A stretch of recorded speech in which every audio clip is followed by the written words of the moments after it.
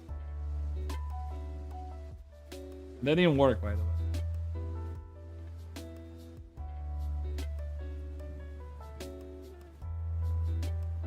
Or did it?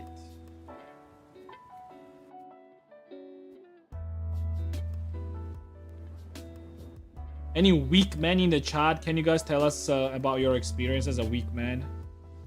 How's it going?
Dude, I think I got hooked onto Metroidvania games.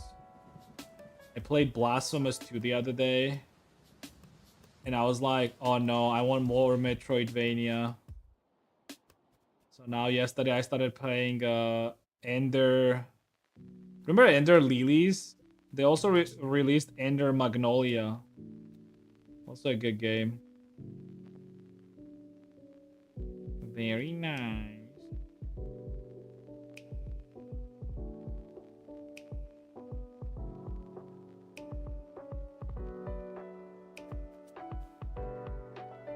Ah.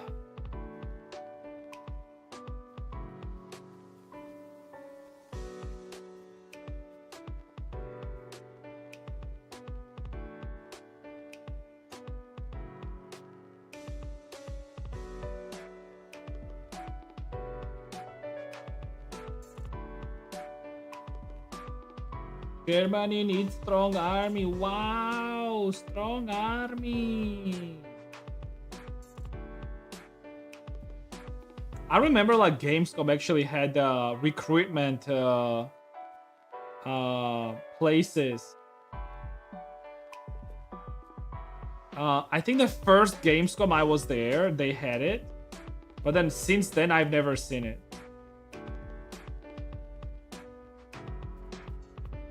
It was like 2019, and after 2019, I have not seen any recruitment areas. Like, it was just a bunch of army people, some military equipment. I actually think that's like a nice way of doing, especially the game conventions. A bunch of dudes are going there. They want to shoot some real guns.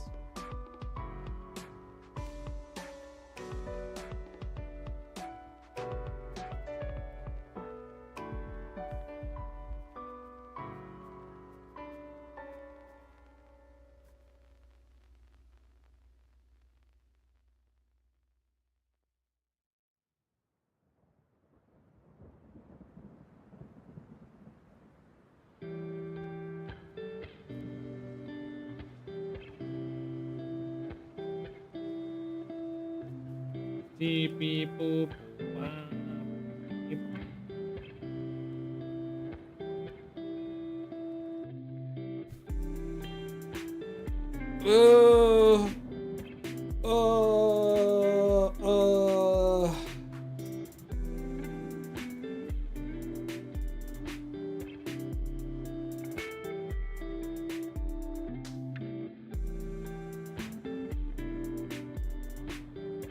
What the fuck?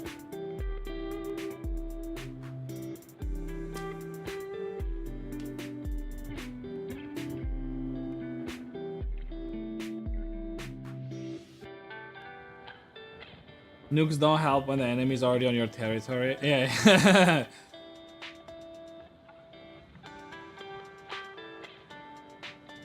Also, having nukes means literally nothing, by the way.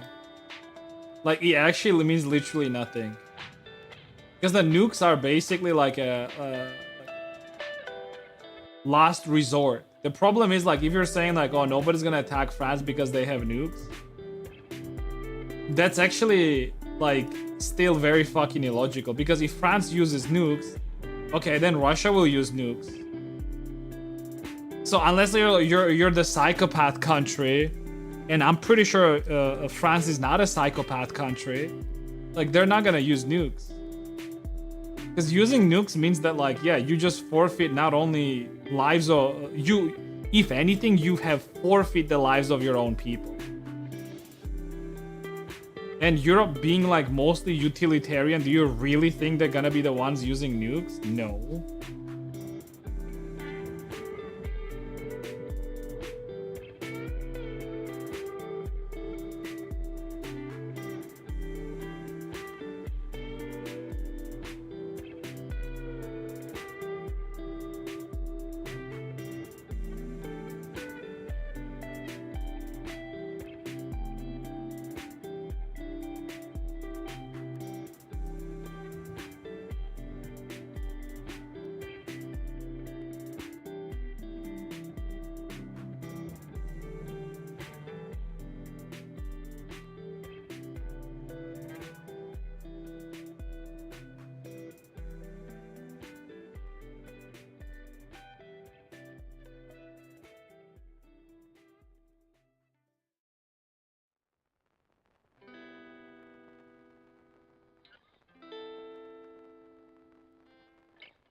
So arguments not useful weapons.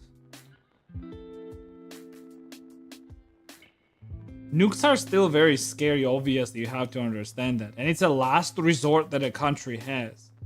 That's why, like, people are still sort of afraid of Russia, and that's why, like, they're not giving, like, proper amount of weapons to Ukraine. But I still think that in the process of all of this, they still could have gave Ukraine an adequate amount of weapons where Ukraine could have easily fended off like a Russian army, right? The problem is, like, Europe were too much of a pussies, and they still are too much of a pussies to give Ukraine an adequate amount of weapons. I was actually thinking about this. Like, if I were Europe, right? What would be like my, like, what would I want to do in this war, right? Like, what's the best course of action in this war, right?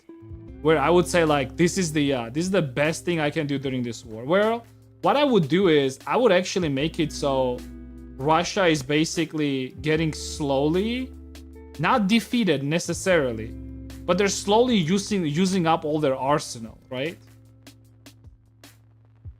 And I would do it in a way where Ukraine is not quite winning, but it's not quite losing either. Think about it. So you don't want to give them enough weapon where they're pushing Russia back, because at some point Russia will say, okay, this is useless. We can't keep going because we're just losing way too many people, right? So there is like a certain there is like a perfect number, right? Or like a ratio, right? At which point Russia is gonna be keep pushing and keep throwing their people at Ukraine, right? And if they keep doing that, that means that they're sending more and more of their equipment and people at the grinding machine, right? And that's what Europe wants.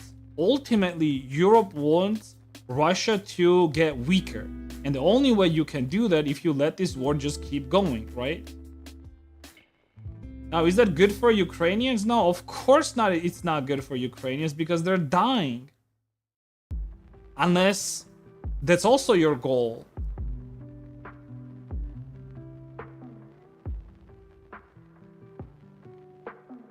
So I think that it's in Europe's best interest to do this. Now, do I agree with it? No. Fuck no, I don't agree with it. And fuck Europe for that in particular. For doing this dog shit fucking thing.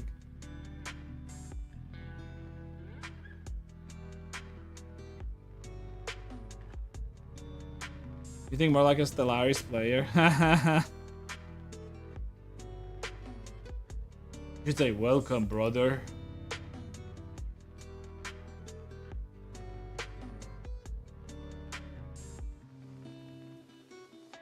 So whenever people say like, oh, this is just a proxy war with Europe, like it's partially true. It is. And like why Europe are also pussies is because, yeah, they don't really want to fight Russia. What they want to do is like they want to delay it. Now, if Russia is gonna run out of equipment, and they will eventually run out of equipment, right? Or at least like it's not gonna be, they're not gonna be producing enough equipment, right? But again, you have to like keep them engaged, right? Russia should still think that, yeah, like it's worthwhile being in Ukraine and keep spending all this money, right? And keep building and keep doing all this shit. They have to think that.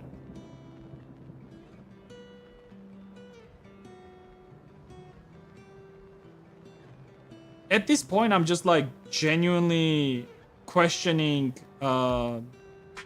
Zelensky's genuinity, to be honest.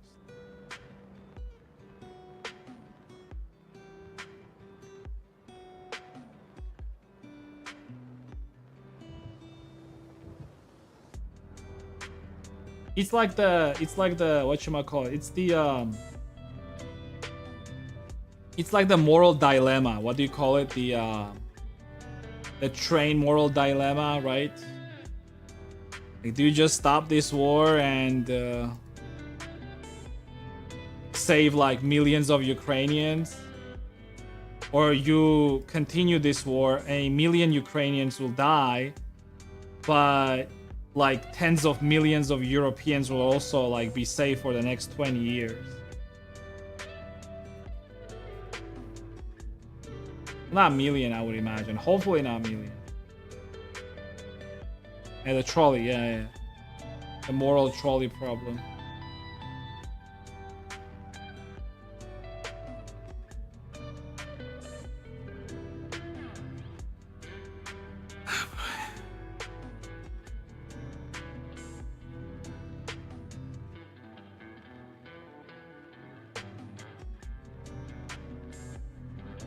Last resort, so you have to mention them all the time like Russia does. That window is already gone. Now you think more, yeah. They rearm faster than they lose equipment. Do you think so though? Like, it's because where do these reports come from? Because if they come from Russia, I would not trust them. I honestly would not trust Russia over their own reports.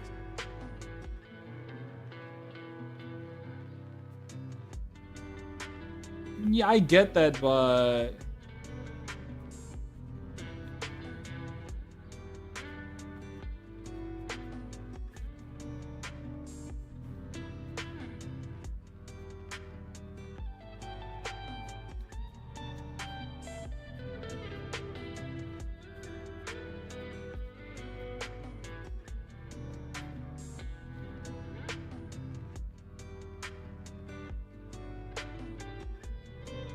it was your media.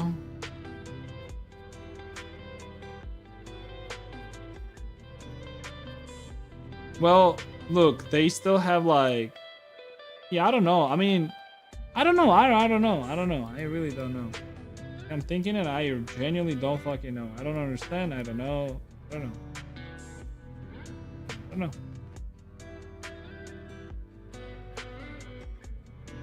Well, there's always like, look, no matter how much weapons they make, there's still like people thing, right?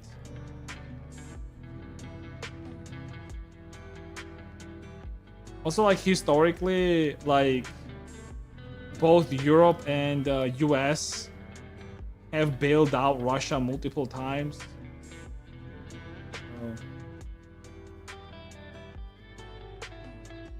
They clearly do not want Russia to fall because that's where they buy their oil, right? Yeah, I don't know. I really wish I knew what the plan does Europe really have. That would be very interesting.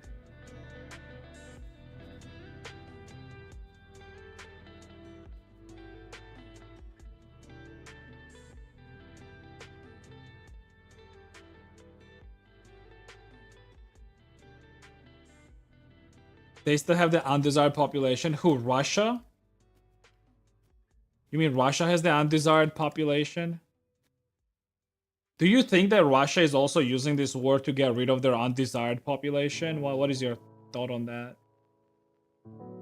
Because clearly, like, during the war, it's always the people at the very bottom that are dying. Let's be fucking honest, right? Yeah.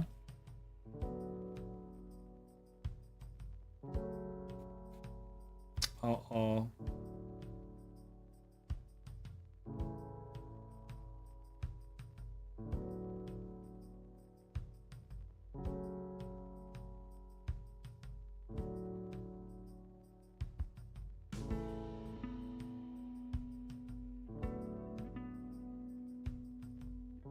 Are criminals and members of minorities?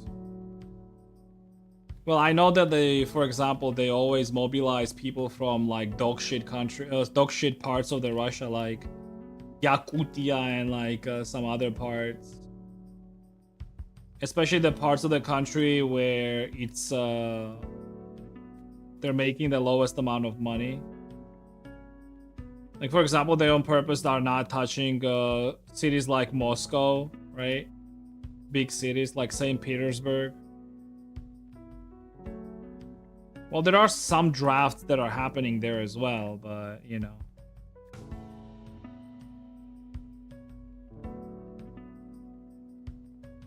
It's interesting, though. I do wonder what is Russia's goal in this case. Like, what is Russia's goal, and then what is Europe's goal? Because clearly both of those sides have some sort of goals, right? And then on top of that, what is Ukraine's goal? Because I don't think Ukraine's goal is to just let the Russians go away. There obviously is like some sort of a goal, right?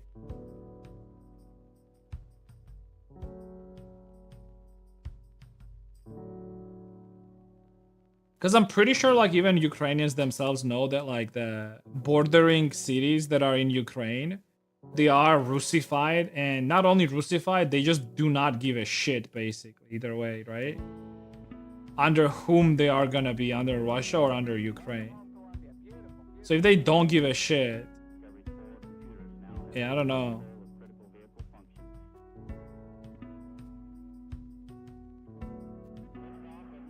From Ukraine and more access to the Black Sea. Yeah, I think it's Black Sea as well. I also think it's Black Sea. But the motherfucker is also old, dude. It's like so weird. Like, psychology of people like this is so fucking weird. That dude is like old. He's like 1 feet in fucking grave, dude, at this point. Like, why do you fucking care about like... I mean, unless like it's like some highly like ideological war for you, basically, right? I mean, they are calling it like a holy war, right? But I would still doubt like their true intentions for it.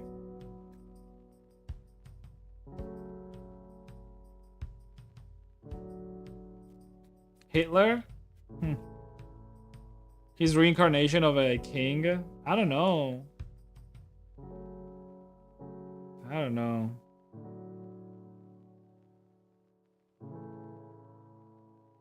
Maybe we watched something. Yeah, maybe there was something like that.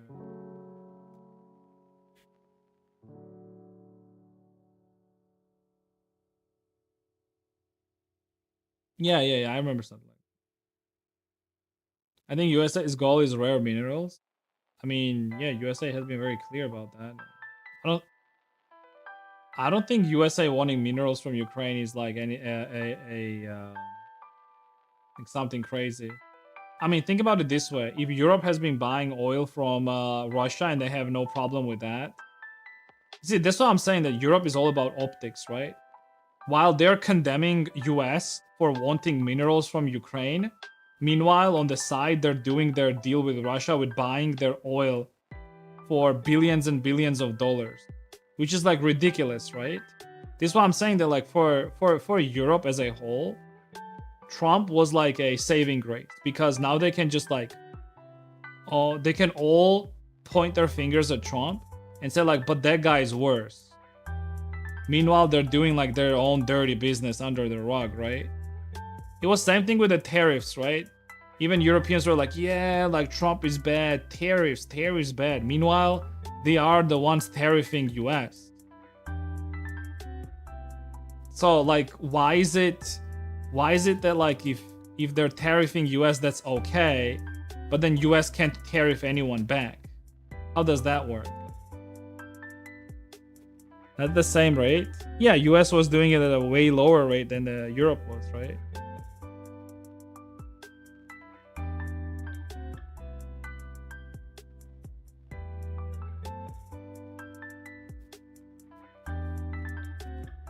The point is like, if you're saying that US is your ally, then why the fuck do you not have free trade for them with them?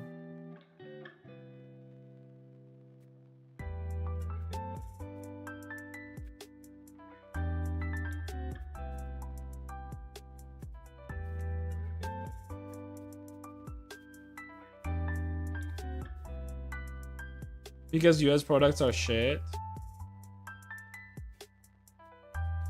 That's I'm not gonna disagree with that.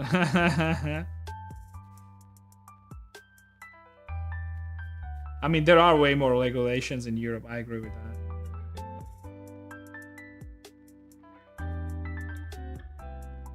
And food quality is better overall. But I feel like an average American doesn't really give a shit about that.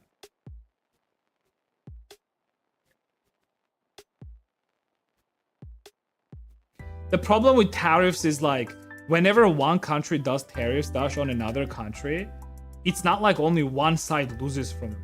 All sides lose from them. That's the problem.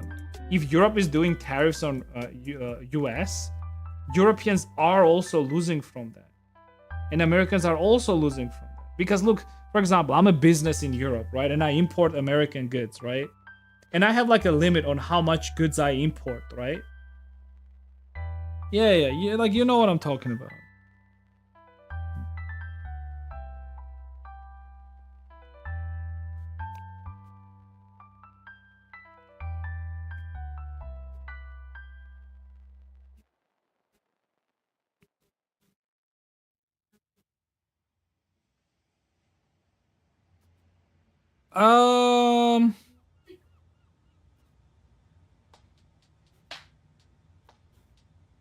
I think that the way it works with regulations is if like certain foods do not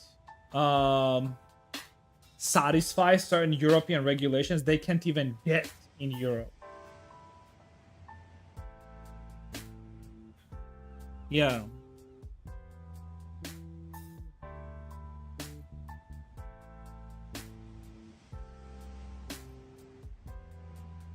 Low quality and low standards. Yeah, but like, again, by European standards,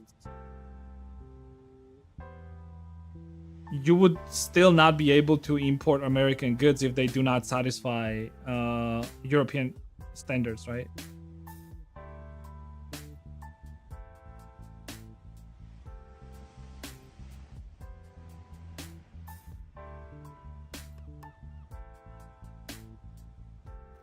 Oh my god, Dash, they put Pekora in Death Stranding too. That's crazy.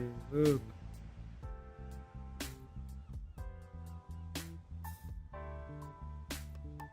I'm gonna mute this actually. Oh, why is it lagging? Please?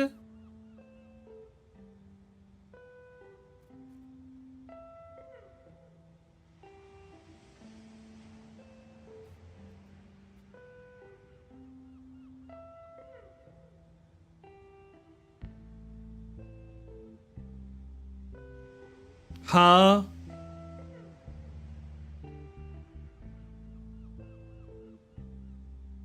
Why are there VTubers in my Death Stranding? I don't want that. I don't want VTubers in my Death Stranding, dude.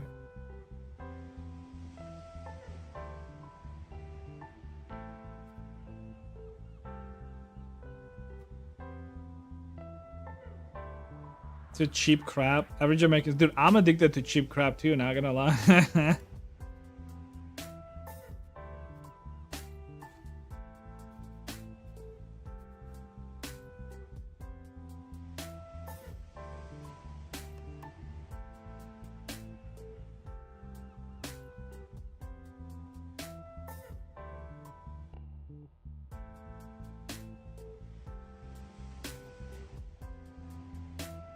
No, like usually that's why tariffs are like, for example, they're doing tariffs on Ukraine right now. Europe is doing tariffs on Ukraine, specifically on like wheat and like some other stuff, because they just want their own like farmers to like be able to compete with that shit, basically, right? Now, the question is like, is that a good practice, right? Because problem is, like, do you want to create some sort of environment for your own farmers where they're lazy and they're not trying to improve, right? Or are you gonna basically put in some arbitrary like tariffs or taxes or whatever the fuck it is, right? Import tax, right? It's like pretty much the same shit, right? More or less. Just so like your farmer can compete with that, basically. Because like, for example, Georgia does the same thing, for example, with grapes. That's why, like, did you know that like imported Turkish grape, when they cost 20 lari in stores, that's the reason why? You know why? Because they're trying to save local grape farmers. But no, like, people are still not buying that shit because it's shit. Or most of it just goes for wine anyways. So the problem is most of it goes for wine, and then we're not getting anything on like in stores, right? Especially like at the start of the season when some grape starts, because it's better for them if it goes for wine. And then like we have like high tariffs on like imported grapes, and in stores the grapes cost like fucking $10 per kilogram.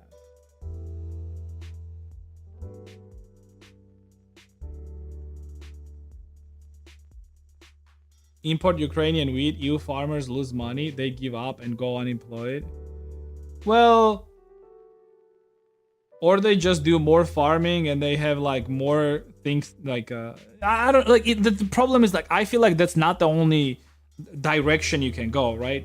You can also like improve your production and have more wheat to sell, right? To the counteract like cheaper Ukrainian one, right? You can be like, okay, I'm gonna make more than now, right? I don't know. I don't know. That's why I'm saying that I don't know.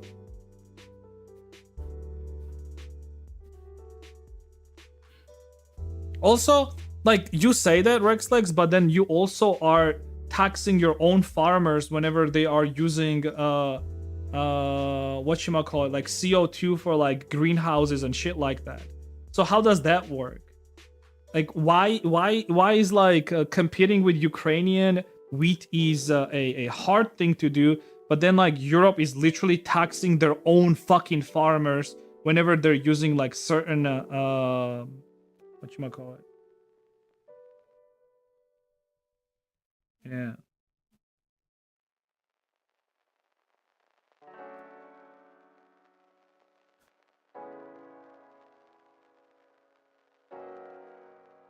It was an invention of the Green Party, I think. Yeah, but my point is like that's bad, right? And you agree with it that it's bad, right?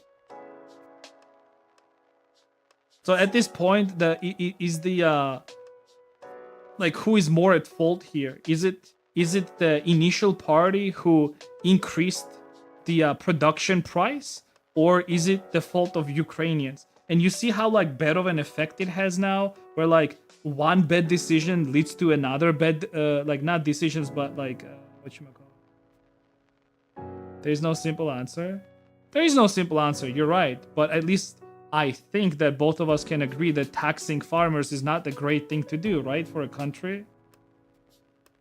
Only because of like some green initiatives, basically, right? Like some bullshit ideas that like farmers are not even contributing like huge amount to, right? And they all know it, but they're acting like all fucking virtue signaling and bullshit like that. I mean, at this point, I would question their integrity, to be honest. But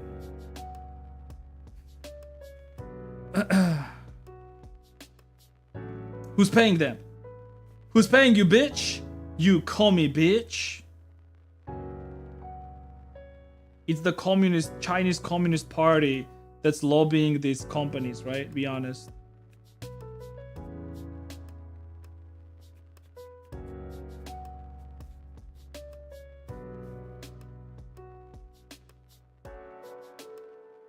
Cows are pretty bad for the environment. Yeah. Well, that's too bad.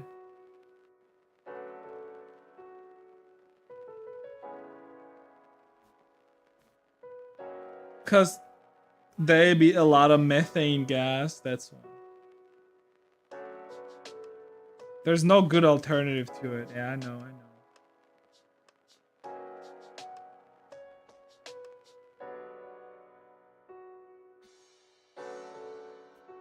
Yeah, but the problem is that it's the human intervention. Human interfered and did like genetically modified cows that are abnormally big, right? And you also need like mass production of milk, right?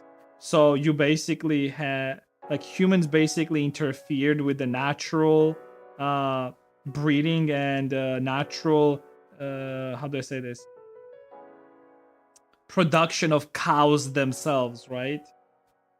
That's why. I'm not saying it's a like I agree with it. I think that's bullshit. I feel like there are better ways to counteract like environmental crisis, and it's not through taxing farmers, because let's be honest, like what is the tax for? It's not like that money is somehow going and saving the planet, right? No, taxes are only there to discourage farmers for producing more milk, right? And what it does in return is like it's gonna increase the prices on the said milk. That's literally the only reason, and it's stupid. That's why it's fucking stupid. I mean, but that being said, these people don't think that far, obviously, right? So there's that too.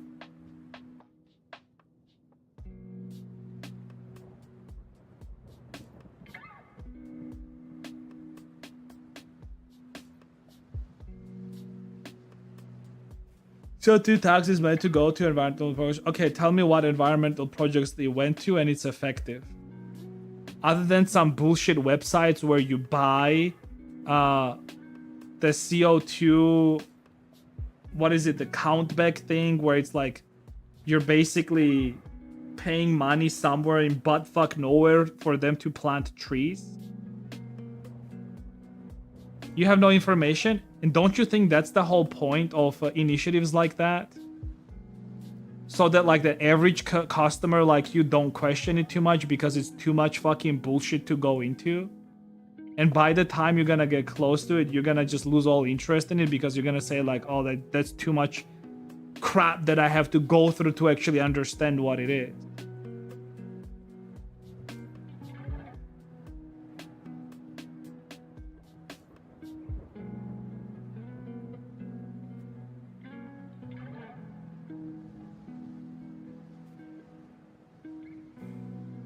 Oh boy.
How do I get better at making anime style hair? You watch my videos and you get better.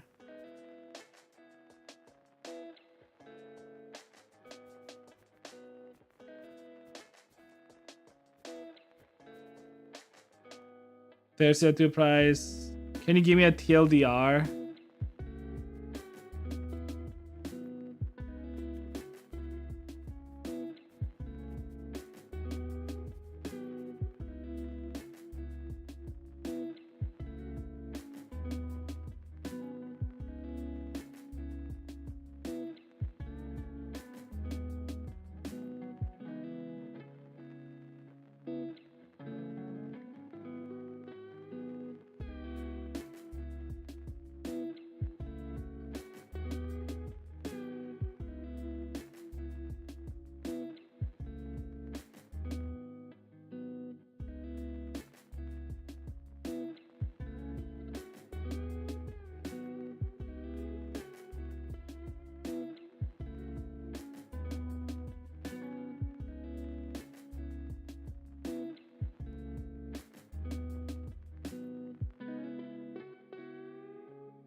They give some money to people that want to change things too.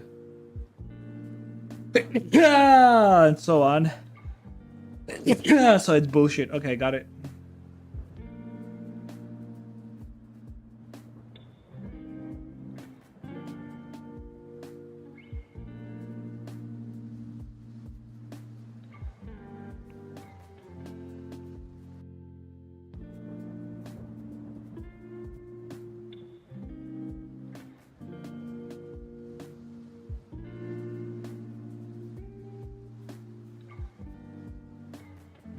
There is more weed to eat for yourself.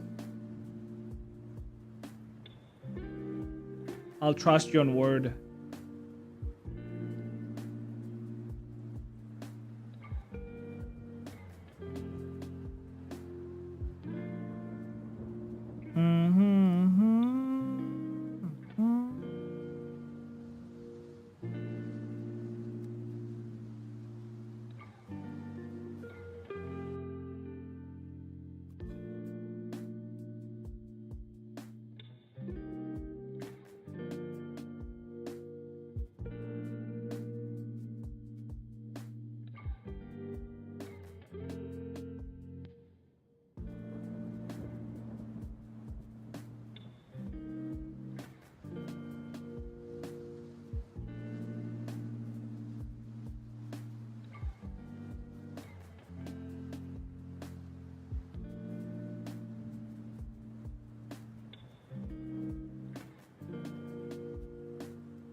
But to be, it might actually bureaucracy as they claim would not be surprising in Germany.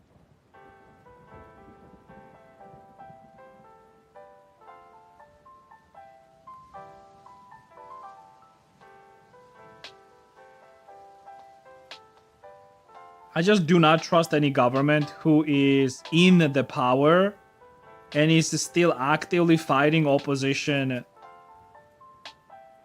instead of like actually doing things in their own country. I think that like that's absolute fucking bullshit.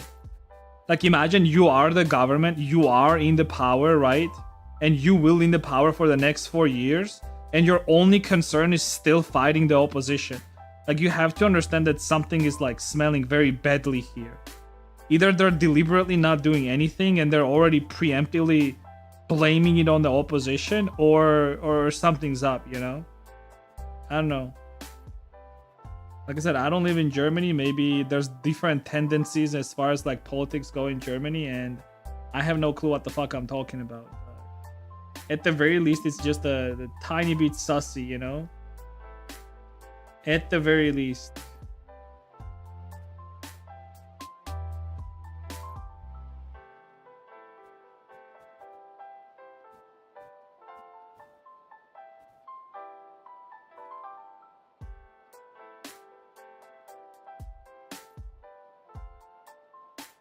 Politics is sussy by nature. Yeah.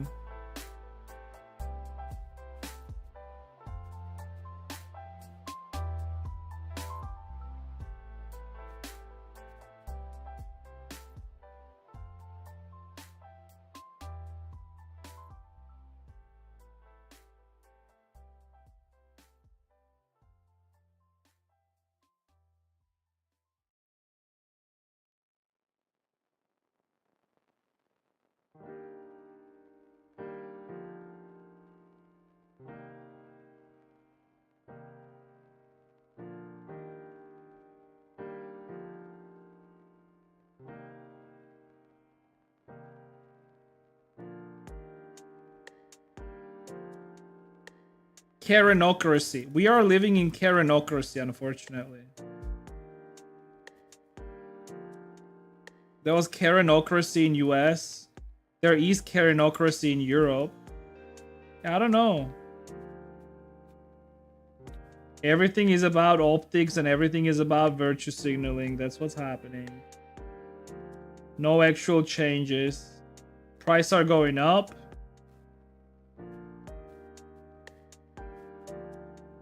Your money is just not worth the same.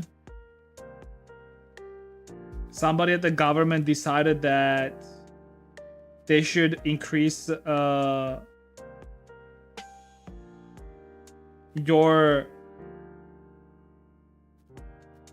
Basically, you have to pay for something that they think they could handle better.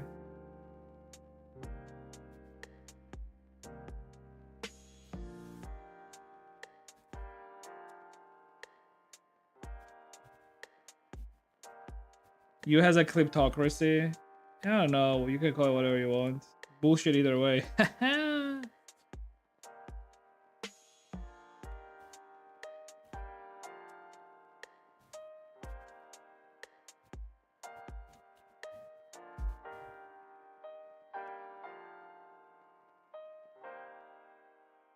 If I was president, I would... Dude, if I was a president, I would give everyone PS1s. That's actually what I thought when I was a kid. Not gonna lie. I was like, if I'm gonna become a president, I will give everyone PlayStation 1. Because I wanted PlayStation 1. So giving everyone PlayStation 1 obviously means that I'm gonna get PlayStation 1 too. PlayStation 1, 2!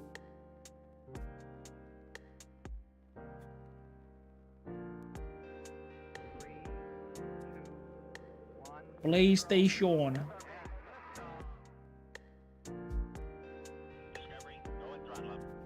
Just go and buy PS1. Who the fuck needs PS1, dude? Also, I understood my problem. So my problem is like I don't play PS5, right? Because it's like plugged on my TV, right? And the problem is it's like too much commitment for me to turn on my TV and PS5 and play there. So I thought that it would be better and easier, and I would be more committed on playing all the games that I've bought throughout the years that I have not touched, to actually have it near my computer, right? And actually play on one of my monitors instead. Smart. Smart. I know, smart. Very smart. Just lazy? It's not lazy, dude. Like, I don't know. Like, look, when you have like your PS5 or whatever you have actually plugged in on your TV, right? It's like a totally different commitment you have to make, you know?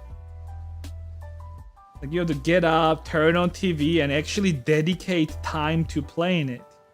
But if you're sitting on your PC, right? All you have to do to play games is just turn on the fucking game. Your PC is your comfort zone? Yeah, I guess, to a certain extent. Is your PC not your comfort zone or what?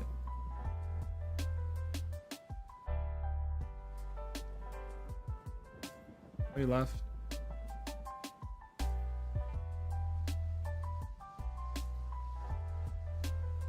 But I do make sense, right?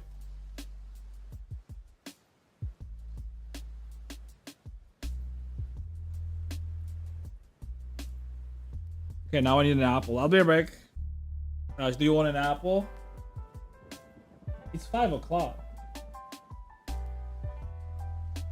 You can't technically eat an apple. It's 5.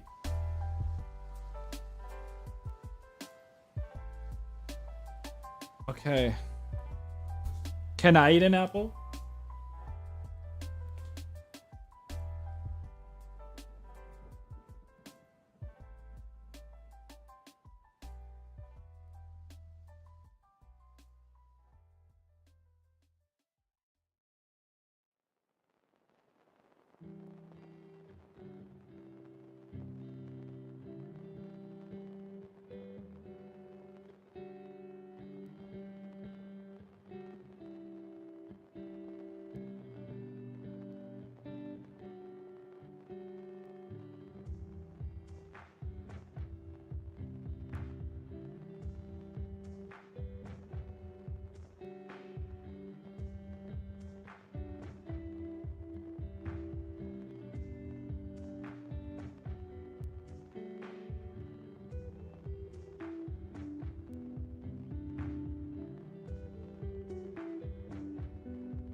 Karenocracy.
cleared the tower.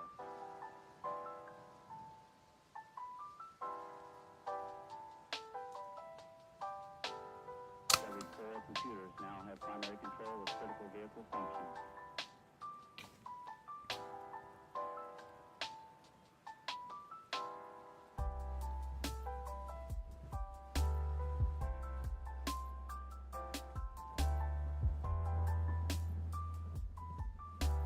My hair modeling seems complicated. Dude, my hair modeling is the simplest.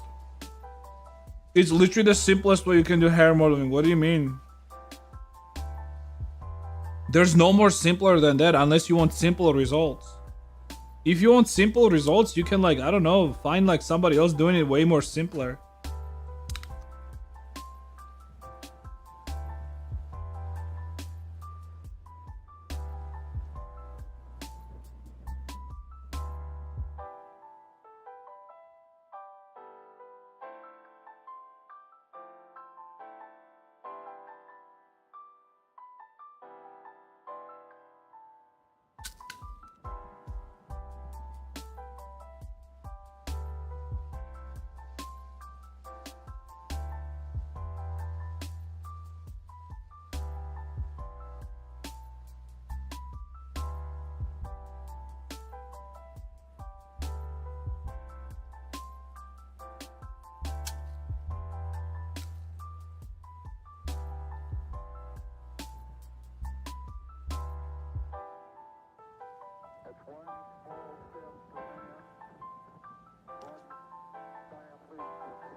Wow, wow, wow.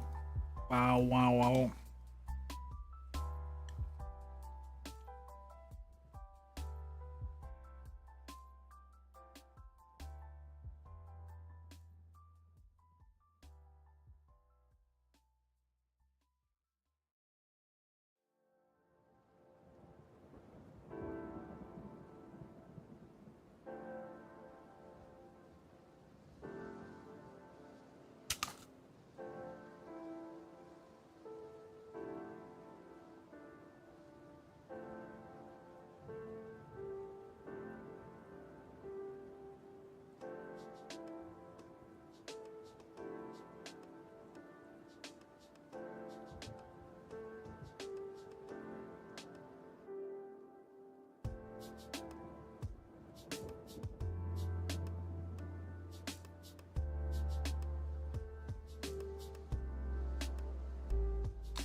Might just be me, I don't know.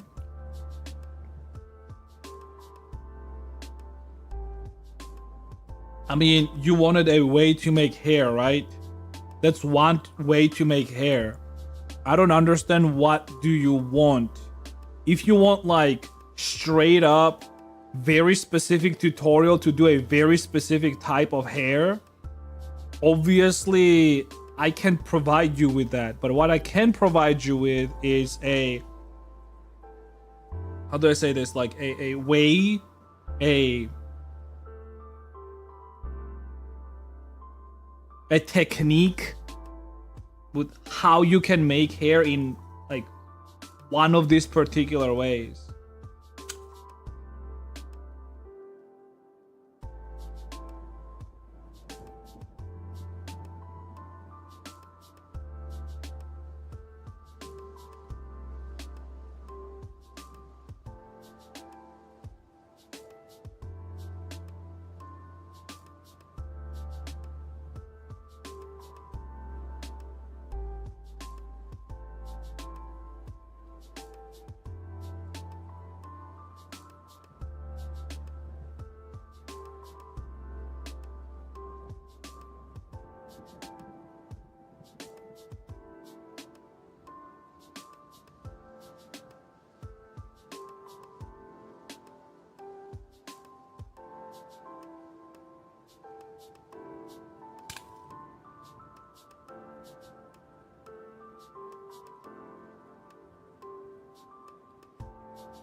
Do you tutor as well? No, I don't.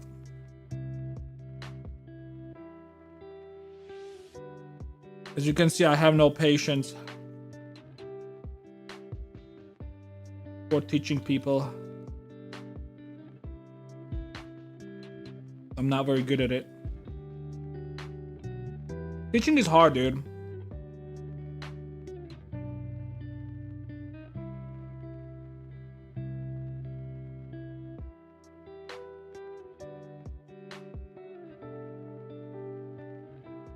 The problem with teaching is, I feel like, or tutoring, is that I just don't understand how me, for example, sitting with somebody in particular for like an hour can like how much information can I give you in an hour where it's worthwhile for you, and then it's worthwhile for me to, depending on how much you're gonna pay me, right? Like, for example, like, how much are you supposed to pay me for like an hour of me sitting with you? Like, at 20 bucks? 50 bucks? 100? Right? And another thing is, like, what type of information am I supposed to be giving you? Unless I'm bullshitting with you, right? Because I can sit with you in an hour, give you some inspirational speech, tell you some generic things about modeling, right? But are you gonna be willing to pay me money for that? Especially if the amount is something that I think fair. Because to me, for example, I feel like it's fair if you pay me $100 an hour. You pay me $100 an hour, I'll sit with you, I'll look at the stuff that you do, I'll explain you why you should do it better, I'll give you some some theory bullshit as well. Are you willing to pay $100 for that though? I don't know.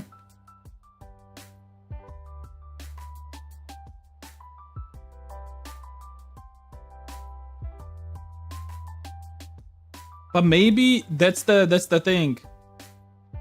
You paying me money is gonna force you to do something because, well, now you paid money for it, right?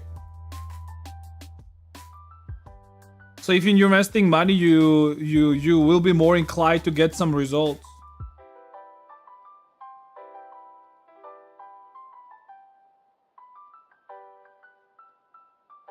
I have a hard time following videos. Well, that's what I'm saying, right? So this is the problem. Like, do you really think like 1 hour sitting with me in a private call is gonna give you more than you following some videos? And how do you see that happening? Like, for example, how do you see like me sitting with you and tutoring? Like, how do you see that happening in a sense of like, do you think it's gonna be me and you're gonna be sitting and I'm gonna be like basically fixing every wrong step you take? Like, how do you see that? So I'm gonna talk about scurvy becoming a problem in US. Scurvy? Isn't that like a vitamin C deficiency?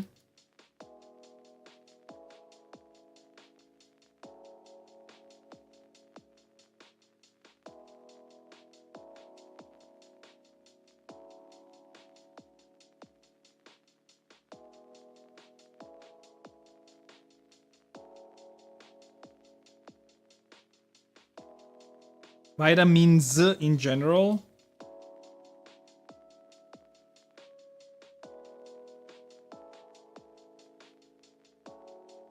I mean, I feel like it's not really that crazy, especially in US, because you already have people that are like heavy on like fast food and whatnot, right?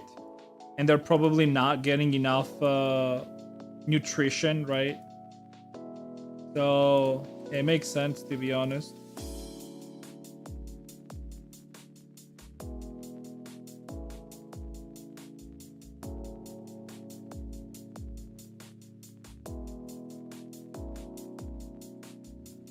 Danfi always says this, that like if we lived in US, dude, there's no fucking way we would be like thin. There's no fucking way. There's just so many things that are so fucking like, they look so appetizing and so good, and it would be so fucking hard to stay thin in US. I actually don't even blame people that are living in US. Like, it's impossible, dude. You motherfuckers come up with like some of the craziest fucking dishes.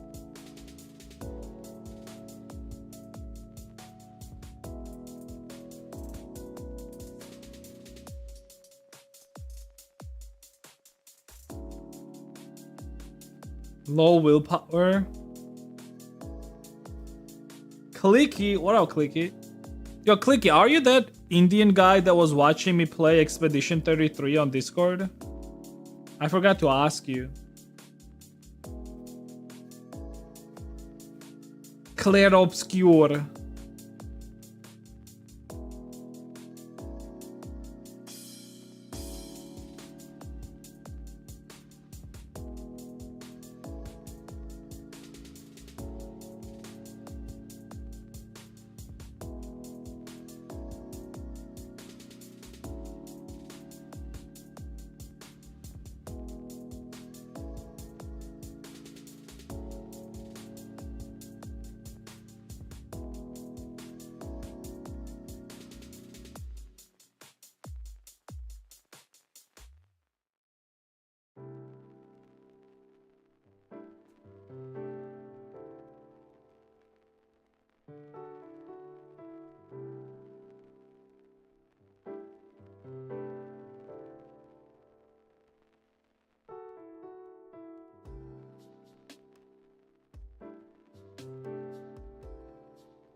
Donating.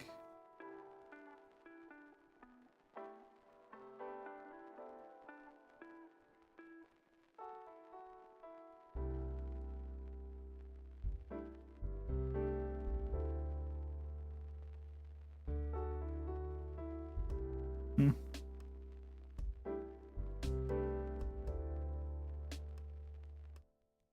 I'm the Indian dude. Yo, what up, Indian dude?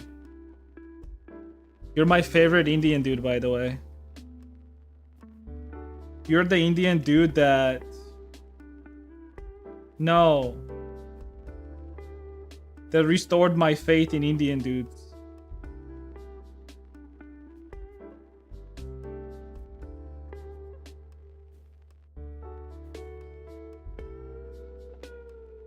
I was actually talking about this yesterday on stream. I was saying how like there's gonna be more and more Indian dudes on the internet. And literally like the same evening, I was on my Discord, like somebody's like stream popped up. They were like, oh, this person is streaming on Twitch. I go there and it's some Indian dude. I don't know what's happening, but I think India is finally getting like more and more familiarized with internet. I'm not sure exactly what it is, but like, are you guys like getting like some sort of like, are you guys getting like internet en masse? Huh? Like cheap internet? Because it feels like that's what's happening.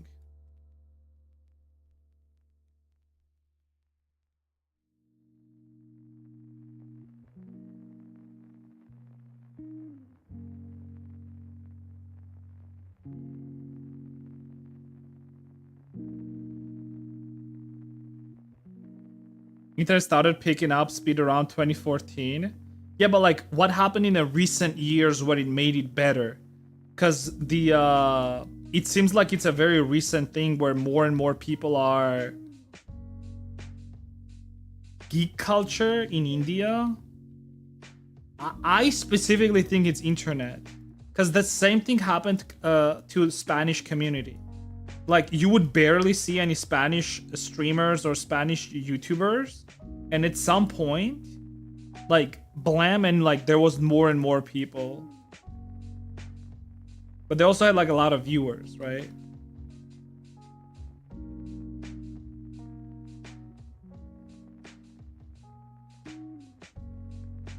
Eating fast food every day would get old fast, I think. No, it wouldn't.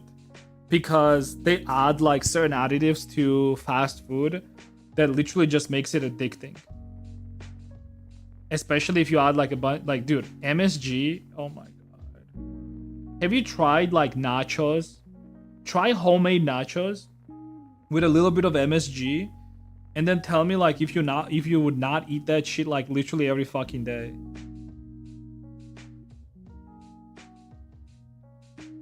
I think now there are more English-speaking Indian streamers. Yeah, I don't know. I am thinking that there's gonna be more and more Indian stuff on the internet as a whole. I don't think it's gonna be second place, but we will see. Spanish is first right now. There's like way more Spanish-speaking content and like viewers.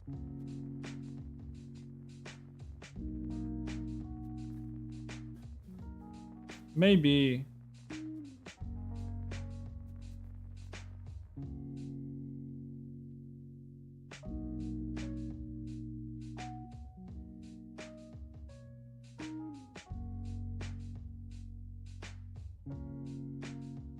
Spike of geek culture. I mean,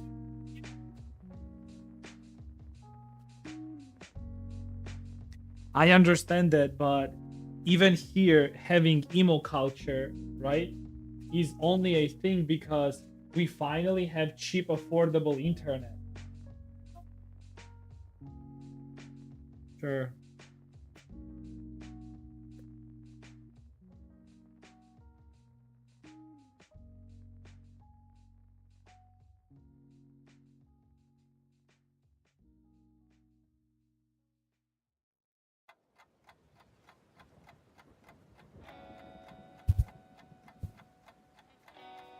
For me this past month. That's funny. Crack cocaine. Not funny, by the way. Crack and cocaine is not funny at all. It's bad and you shouldn't take it. Okay? Also stay in school. Stay in school, motherfucker.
Yeah, Indians are rising up, dude.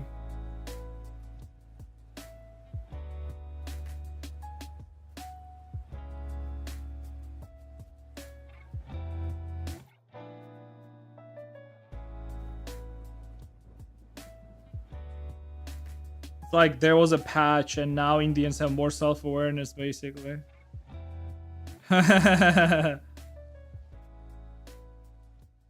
What not that they have self-awareness? I'm just joking, dude. It's fine. God finally patched out Indians.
Oh my god, dude, I'm so sleepy, dude.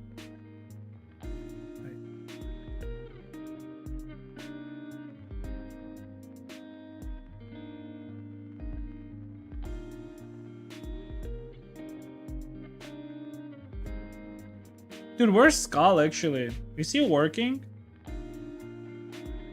My Skull, my boy. Look what they did to my boy. My boy.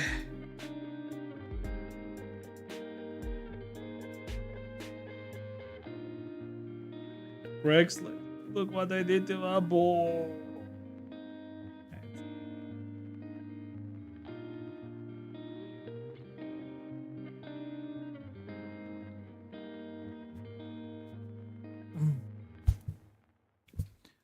Wake up!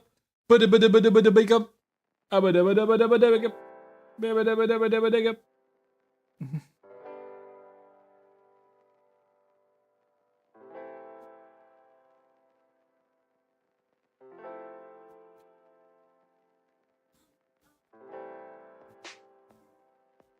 Yeah. Did you import it?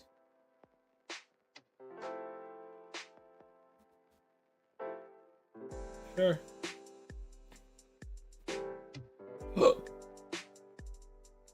Oh no, the apples are like slightly spoiled. So it feels like a little bit alkaloid, you know? Alkaloid. Oh no. I'm gonna get You think there's a way to like eat like slightly rotten fruits and then they get like drunk from it? Oh yeah, well, I'm talking about humans, not I'm not a wasp. Do you see me like bzzing? Bzzz. Okay, there was this story about a woman who basically had a certain yeast in her stomach that basically was producing alcohol at a rate where she was constantly fucking drunk. Not super drunk, like tipsy drunk. And like even the alcometer, it was showing like she has more than the minimal amount of alcohol in her blood at all time. I know. Well, that's what I'm saying. Like, let's say you eat a bunch of apples, right? And you have like a certain gut bacteria there, which basically produces enough alcohol. Okay. Okay.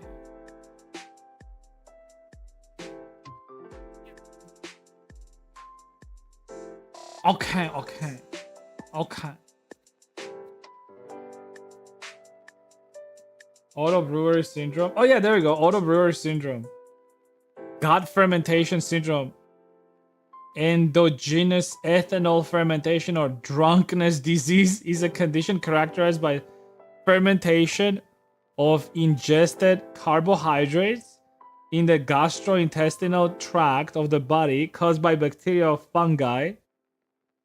ABS is a rare medical condition in which intoxicating quantities of ethanol are produced through... It's intoxicating quantity, so it's quite high. That's funny. Because like, doesn't it take like couple days for... Not days, like, but even weeks for like... No, you have to push it more. Well, actually, how long it takes for grape juice to become wine? Oh, it takes 5 to 14 days. So technically speaking, if you ate something in 2 days... Oh shit.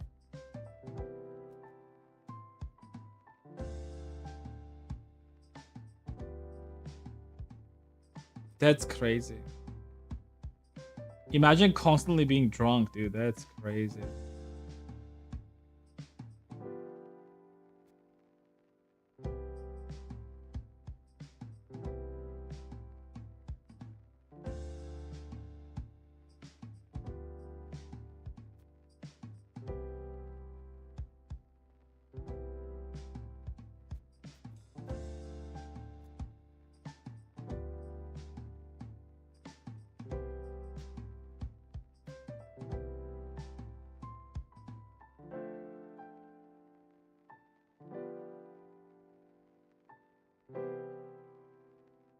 I saw a guy with that syndrome, and to show the effect, he ate a pizza, and he totally... Wait, really?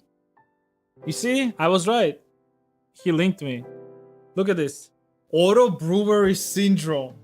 I'm gonna read it for you. That's so rare, isn't it? Is a condition characterized by fermentation of ingested carbohydrates in the gastrointestinal tract of the body, and it says which intoxicating quantities, meaning that like it's enough to actually intoxicate you. And Rexax is saying that there was a guy that to prove that he ate a pizza and got drunk. Isn't that crazy?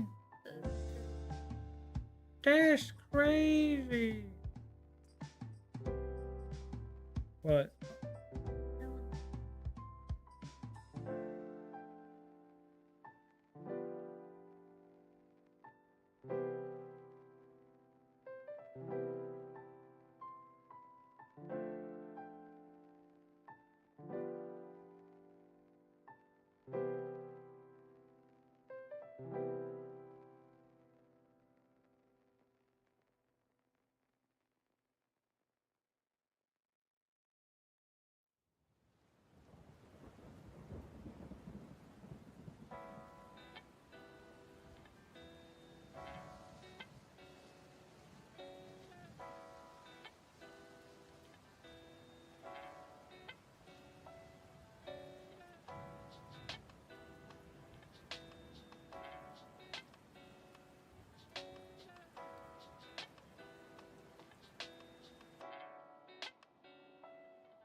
What were you gonna?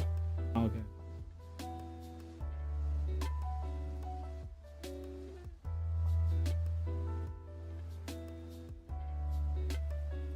Can you check this? I'm gonna show you something. Is this? Where is it? This is Viber, right?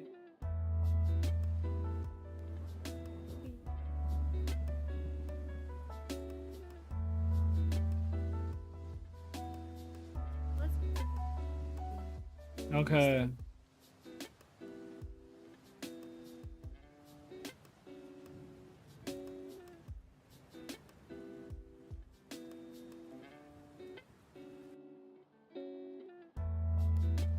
Yeah, yeah. All right.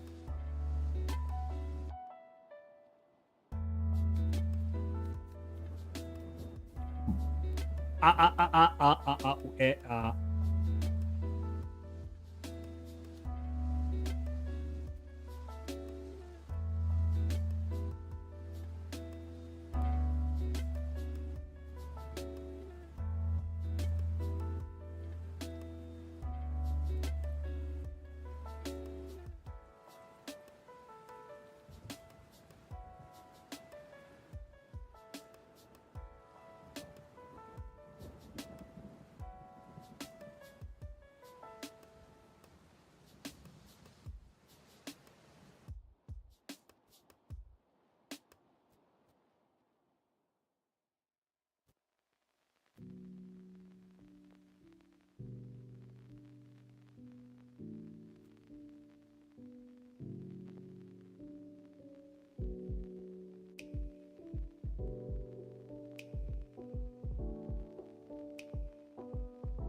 Oh, it's like lower.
.com, no. Kat is chilling at the top.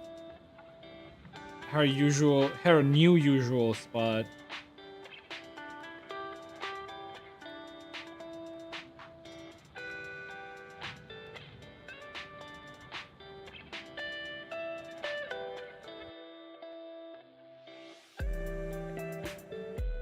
if at some point, or rather when I move to a, like, you know, my own house and shit, I'm gonna attach, you know, those like cat cameras that you can attach with like live feed. I would just have that on stream. Just let Book outside as she's running around doing some cat stuff. And just like have a live feed of like where she's running around. I think it's possible, right? Like the internet speed should be enough.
All right, this has to be part of the skin too.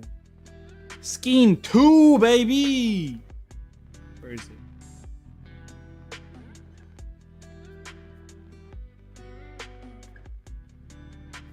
Oh, it's right there actually. Really fucked up, but that works.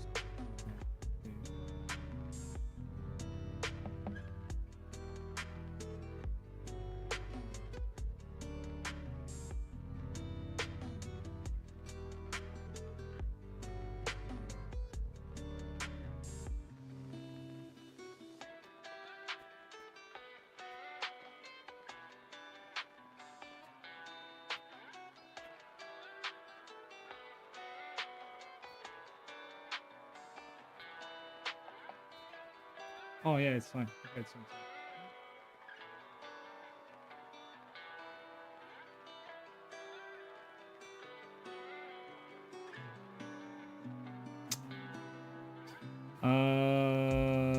This side is this side, here and this side.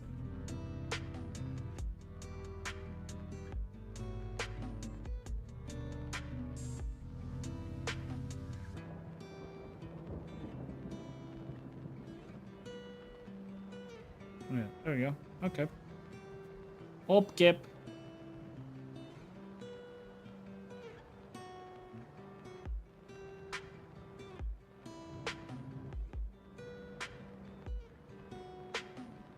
Good. Quite incredible with the accessories and clothing. How do you manage it all? And some have boned physique. What the hell? Wait, what do you mean? How did I manage what? I'm confused. Help.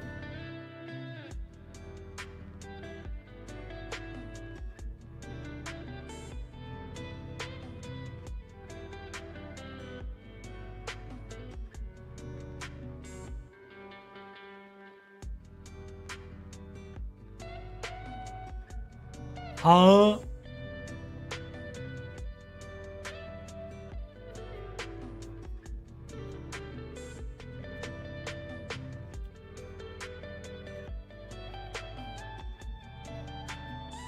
Here's some sort of asset workflow. I still don't understand what you're trying to ask me. I'm very, genuinely very fucking confused. Can you... I'm very sorry. I have no idea. Like, what do you mean? How do I manage what? Like making things?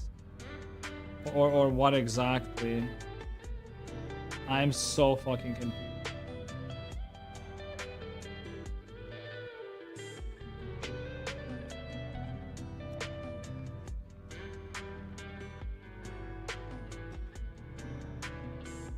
All the assets? Yeah, I make them. I just make them.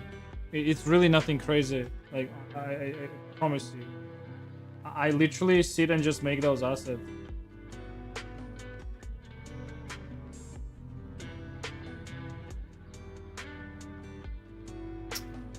I'll have to do this.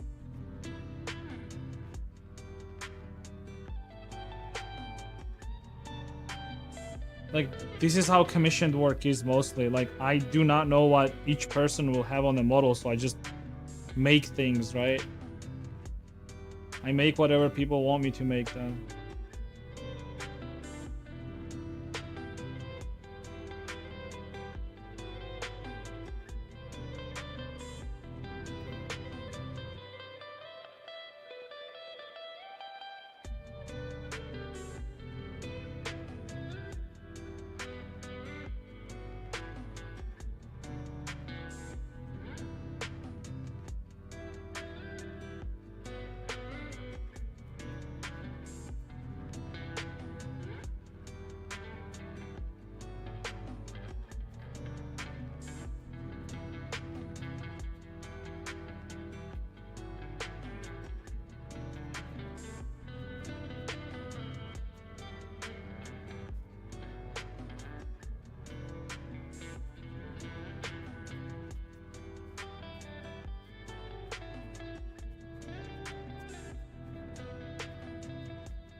The game was cancelled. Is that the Black Panther game?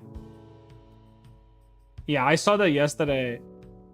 on Asmongold stream. I was there when he posted this.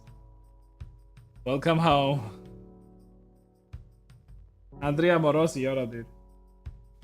You know the shitty part about this studio is there was literally a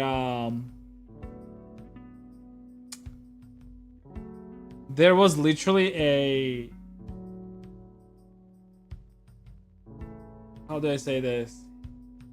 Like an interview with the one of the lead directors, whatever the fuck, like a couple months ago, and she was basically talking about how she was proud that they didn't hire a single white person on their group, and it's comprised of all black people, and she was so proud of that.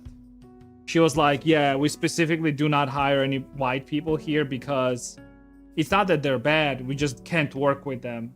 It's hard to work with white people. And now their studio is shutting down.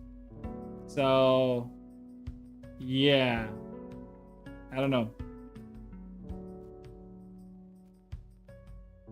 So much for inclusion, right?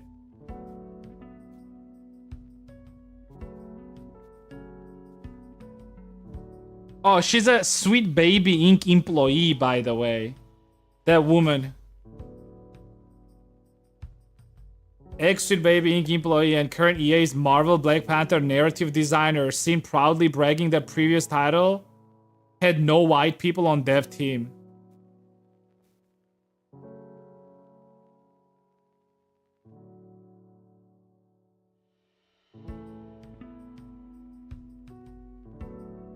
Welcome home, Columbia. Beautiful, beautiful. Discovery's 4 computers now have primary control. Put the fries in a bag. Just put the fries in a bag, dude.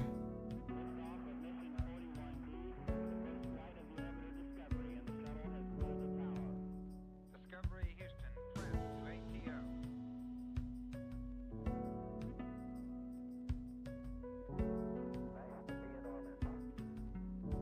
Good. Beautiful, beautiful.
Deep.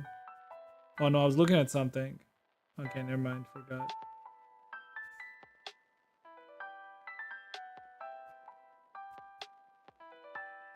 Classic.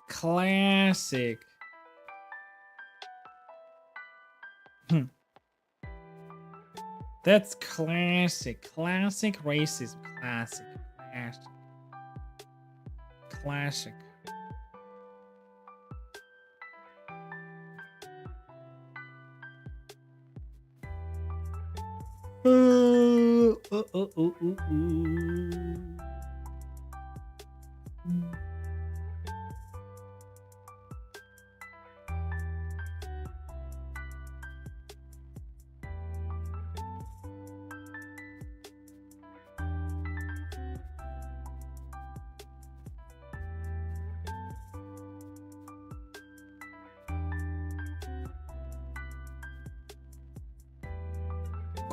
Con. I do con.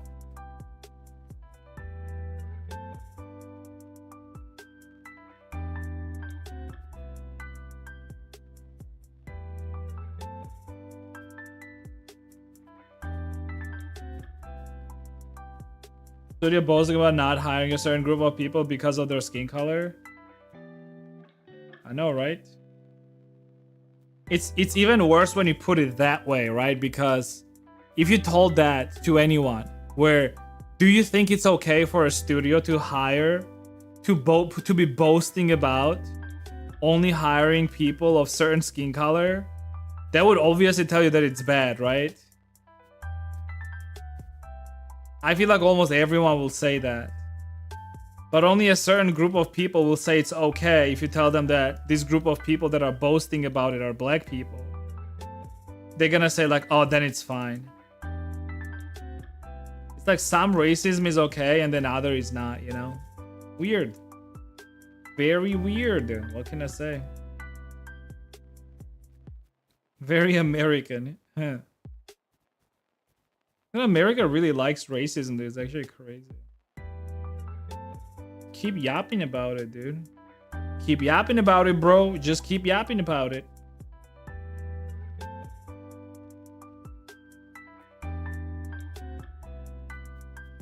I don't know. I feel like at some point, like, Americans are gonna get tired of it. No matter what side they're on, they're gonna understand that it's just a political strings. And the only reason it's talked about is that people have power. That's the only way they can have power over a certain type of people. Or maybe not, actually. I don't know. Like, I feel like I've been very positive about a lot of things in general.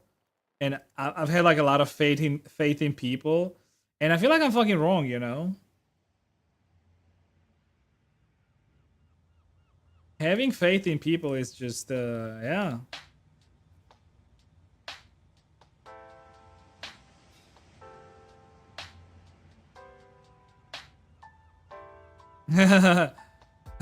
Makes sense.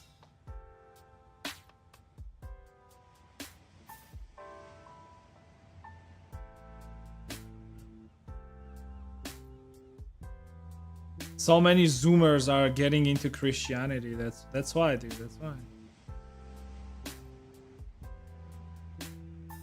Like, they can't trust their government. They can't trust to make good decisions. So, well, they trust in Jesus.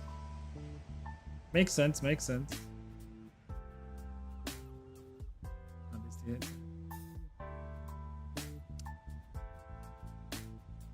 Do you trust in Jesus, Rexlex? Be honest with me. Be honest with me, buddy.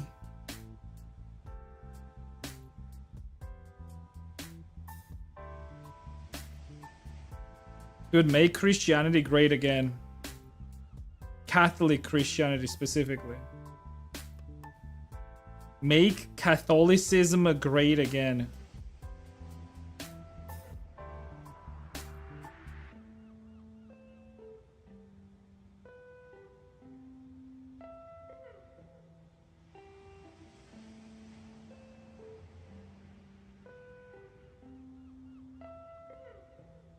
Western European Catholicism.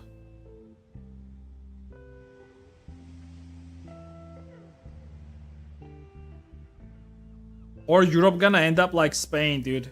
Europe is gonna be literally Spain 2.0.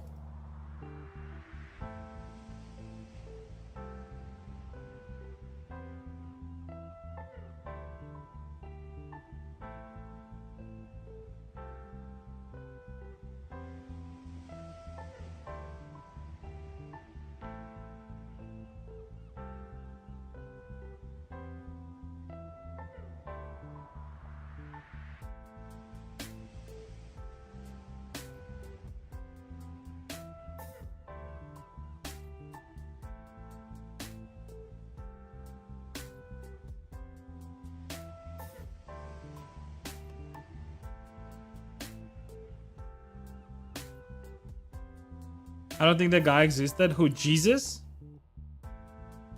I think Jesus probably existed, to be honest. There is more chance of him actually existing than not existing, to be honest.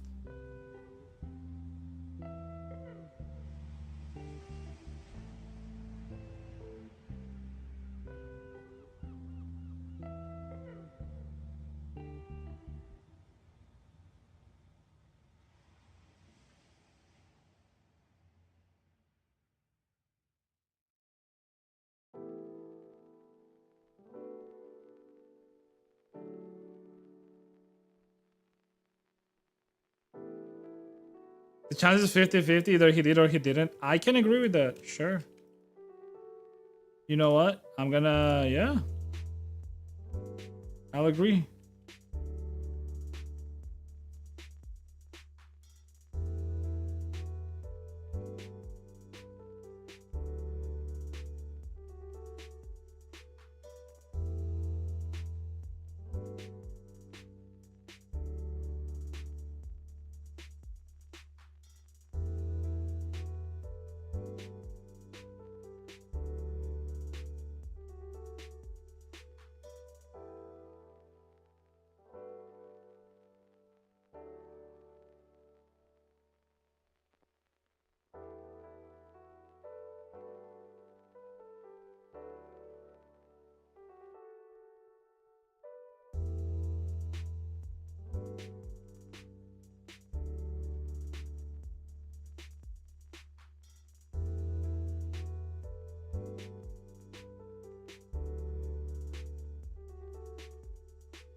Rexlax, if you had to choose a religion that you're gonna follow, which one would you follow actually?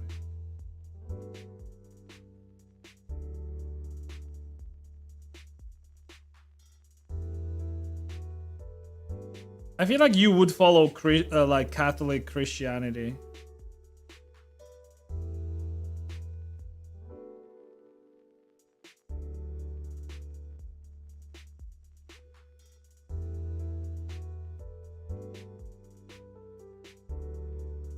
Where's this boss music, dude?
I know there are so many religions.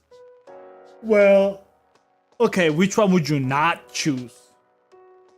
Oh, no, no, no. I feel like since you are living in Germany, that's a very bad question. You should probably not answer that.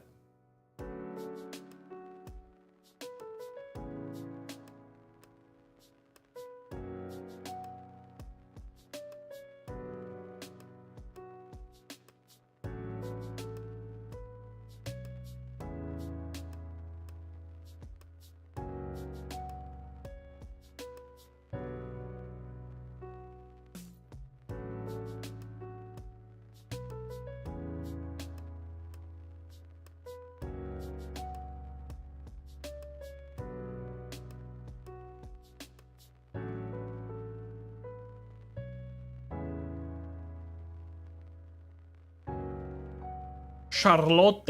Yo, what up, Charlotte?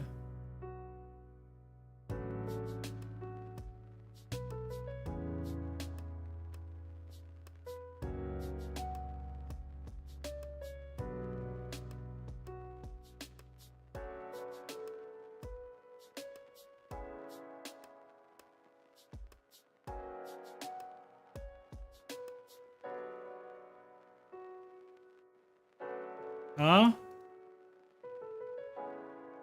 Buddhism?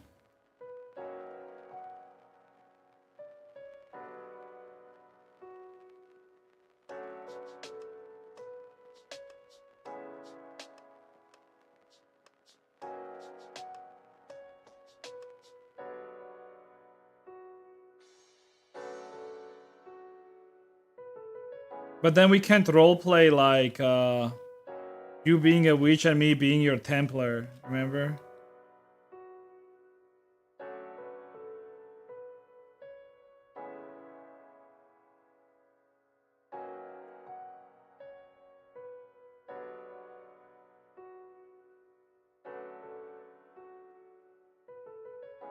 Vikings? I don't know what you call, but I don't know what you call the religion itself, but I get it.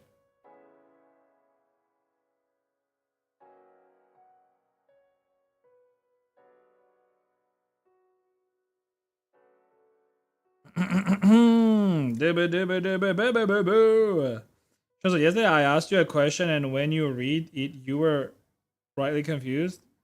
When the live ended, I saw that I wrote you, but I didn't mean you. I mean a general question. So I'm Italian. I wasn't using a translator, so the mistake is mine, and I apologize. No, it's fine. Don't worry about it, dude. You don't have to apologize unless you actually insulted me. I don't like. Yeah, it's not a big deal, dude. Don't worry about it. I always say, like, as long as you're not insulting me for no fucking reason, it's fine. I mean, even if you're gonna insult me, that's fine. Not a big deal.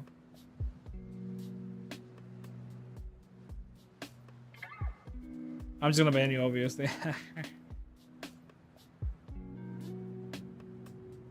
Now, let me actually do it like this. The best way to do this, anyways. Hey, hey, hey, hey, hey!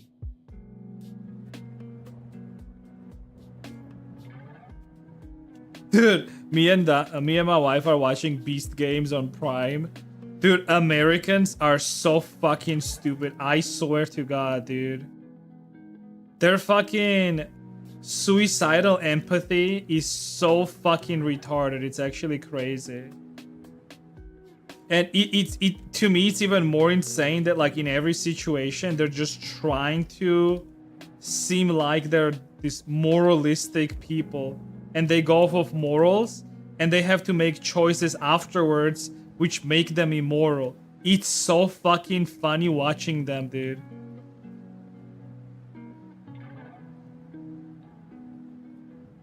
It's like at one moment the dude is like, "Oh, I went against them because they did something against another player that was immoral."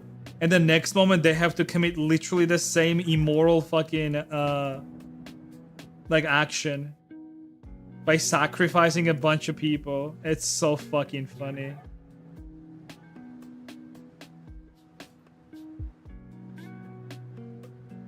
I would never dare to insult you. That's good. I would never dare to insult you either. Maybe call you stupid at best, but I would need a good reason for that.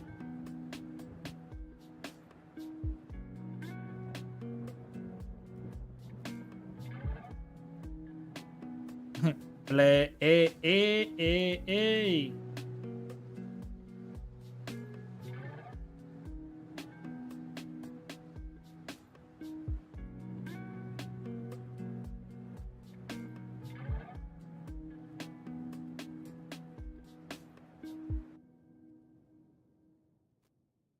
Thank ya, boys. My boys.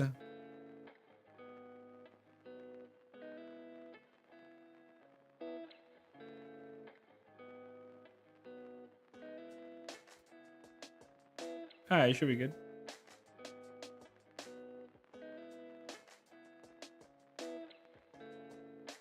Ooh.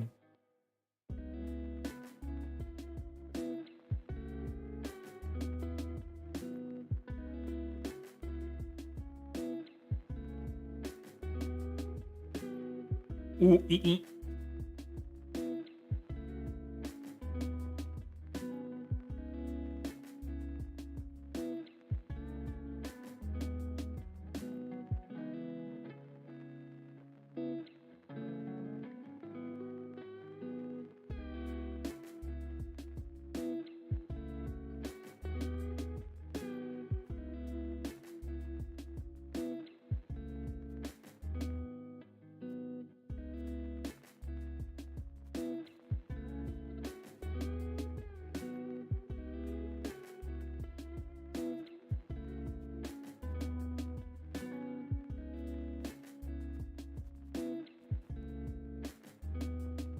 Is this still Muse, dude? Oh yeah, it is.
Oh my god.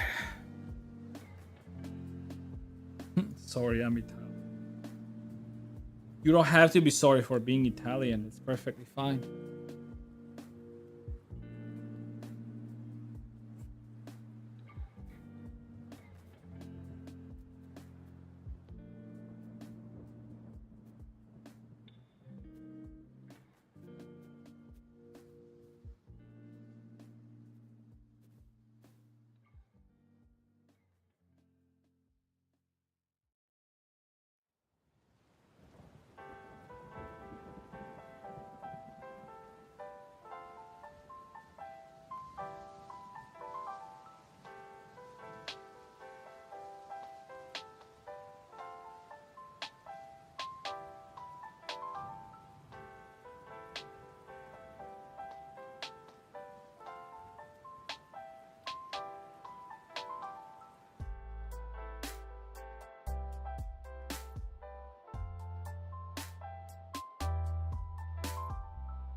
Vulix, what up?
Boop, boop. Hello, mom. What?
Which I'm up too late to watch. Looking damn good though. Thanks.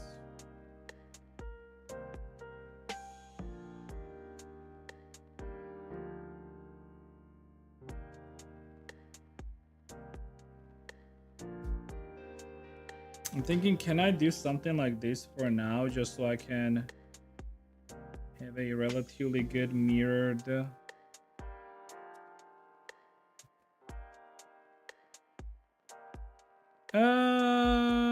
Yeah, more or less. So yeah, I'm gonna do this first. Just paint on one side, and then I'm gonna duplicate on the other. Be easier to get a general even shading.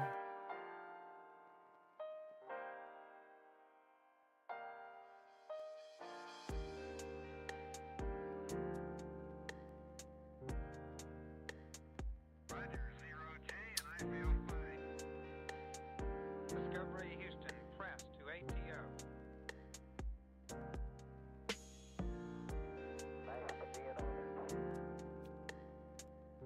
Liftoff of mission 41D, the first flight of the orbit of Discovery and the shuttle.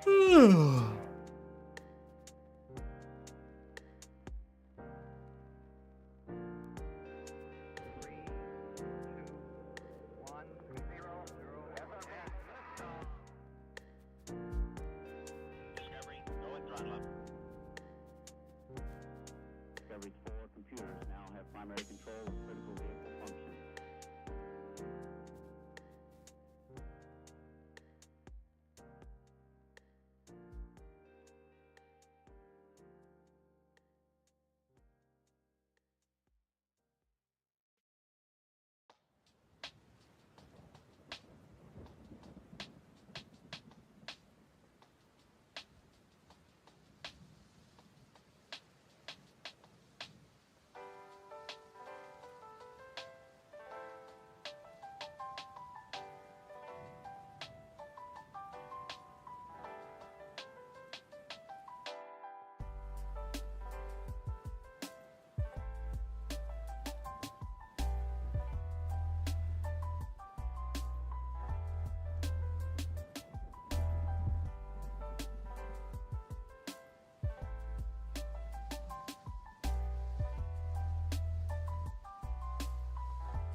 First flight of the Aircraft Discovery, and the shuttle has cleared the tower.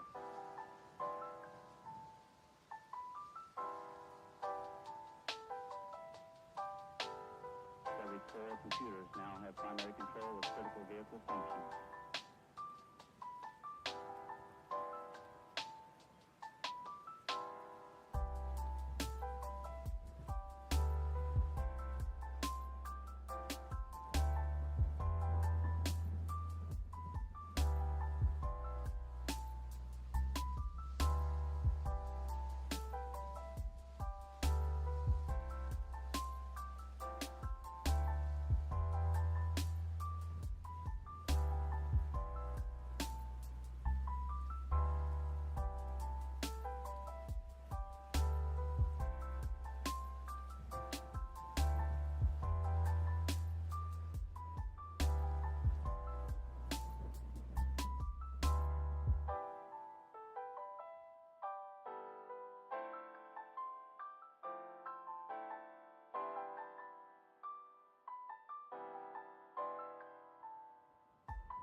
That's one small step for man, one giant leap for mankind.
Oh, Dash, can you heat up food?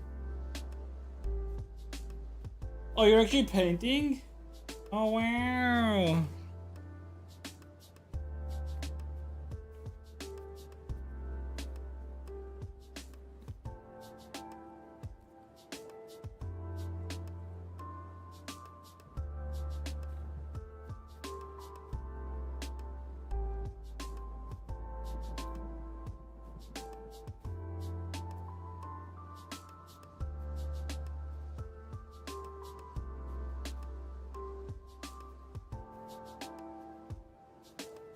Yawayuki, yoro dedim.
Huh? What feeling you had? All right, buddy. All right, buddy.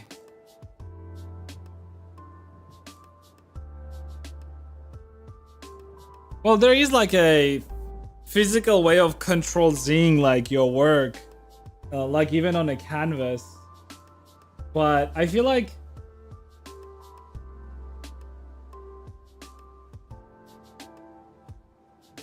that's why Bobro said happy little accidents, all right? Like don't change the accidents, just try to work with them instead. That's what makes like paintings unique, right? It's not the perfect way, it's the little mistakes that make them unique. Lily Lucky. I wish there was like a way to buy a bunch of paint, because those canvases don't even like cost like a lot. I know they're not the best, but they're not the shittiest either, you know? So.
What is your opinion on the ongoing evolution? Evolution. Evolution.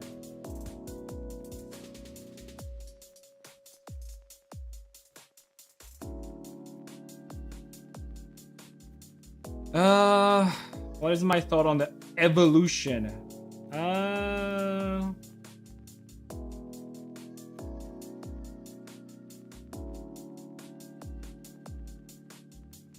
I think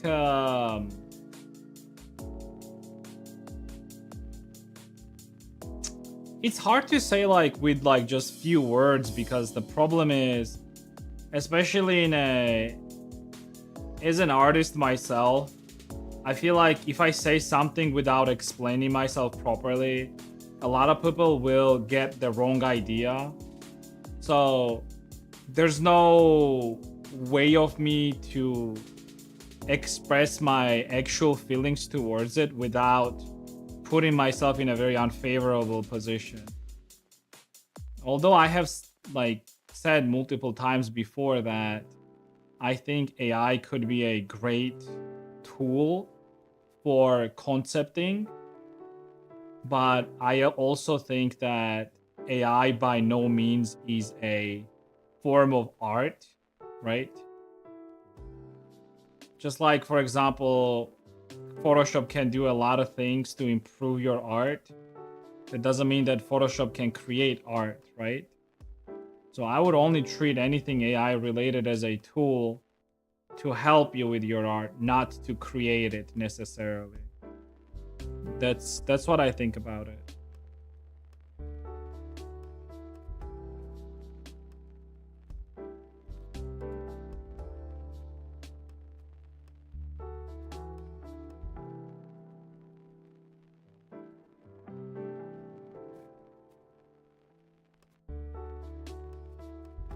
Stable Blender version is smarter the more I look into this, but the 4.5 features are so insane. I wish I could switch to it without real loss of work.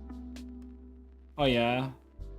Like, what did they add actually? I'm not sure at all. Like, if there's... Like, for me, the only thing that matters a lot is for them to... Like, Actually, I don't even know like what extra features they can add that I would be like, okay, yeah, this is like a game changer for me. I genuinely don't know, to be honest. Like, I don't know what tool is a game changer tool for me in particular.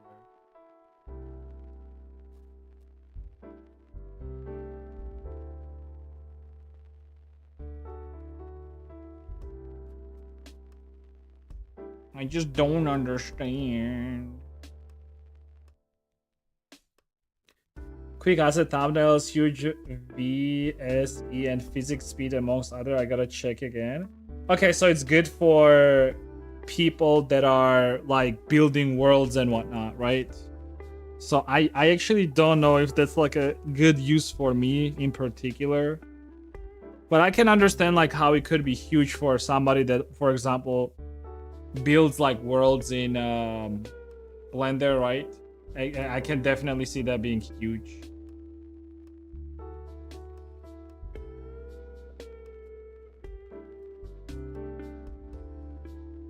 Yeah, like very easily, you can see that.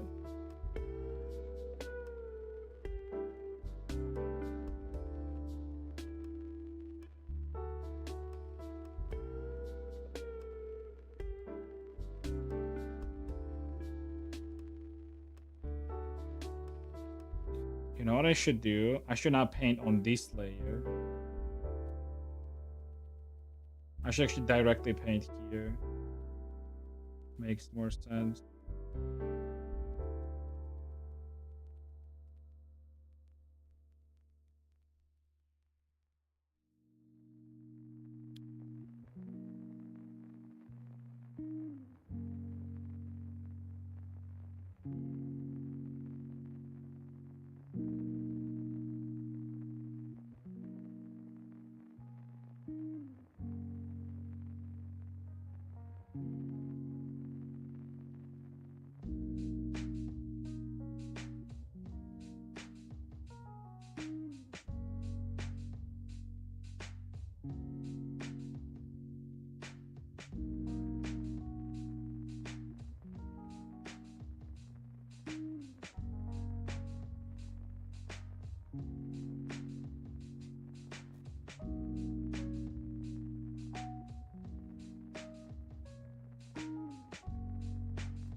Fuck you.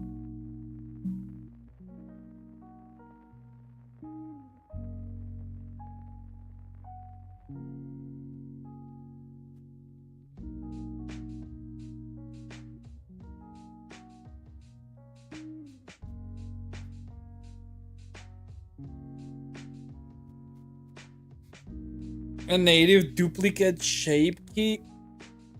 Duplicate shape.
Getting there.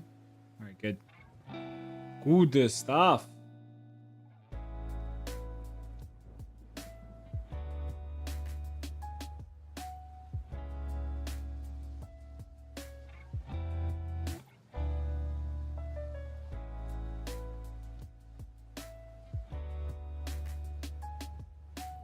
Skull, what up, Skull? Haven't seen you in a couple days now. How are you doing, buddy? Oh, he can't hear me, right?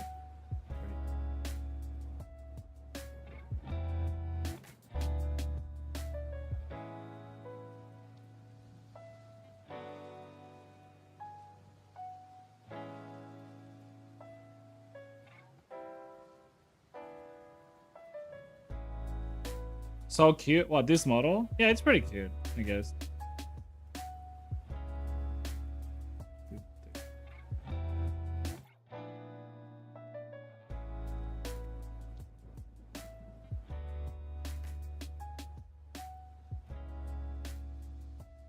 I say I guess because like I don't know, I'm just not challenged by this model, you know what I'm saying?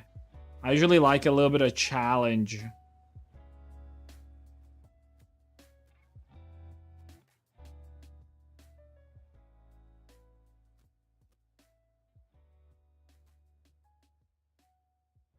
Okay, how will this that's fine actually. I'll go with that. The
Only to do this sleeve, and shoes, right? Yeah, I should have space. Okay, it's fine.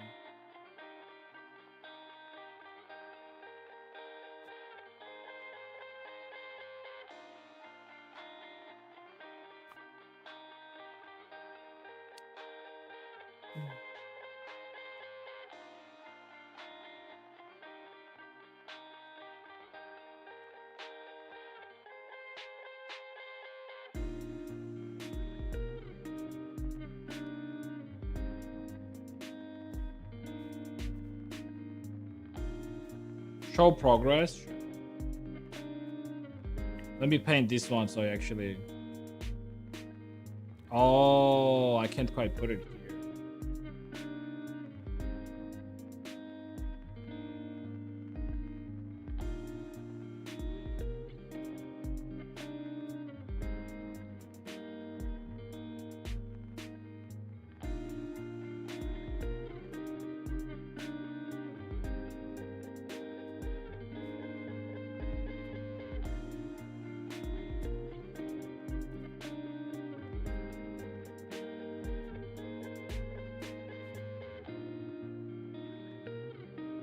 Here, just a moment.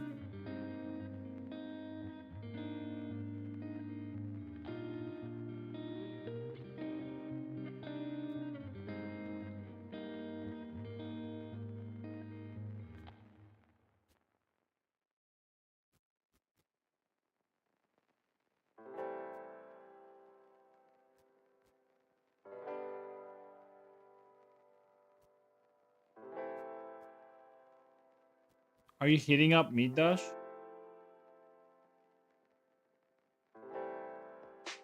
I actually don't. But I also have like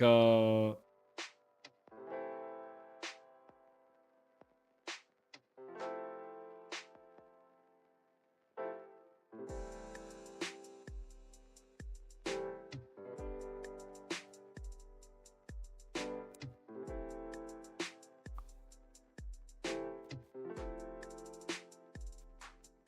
use your progress. Progress.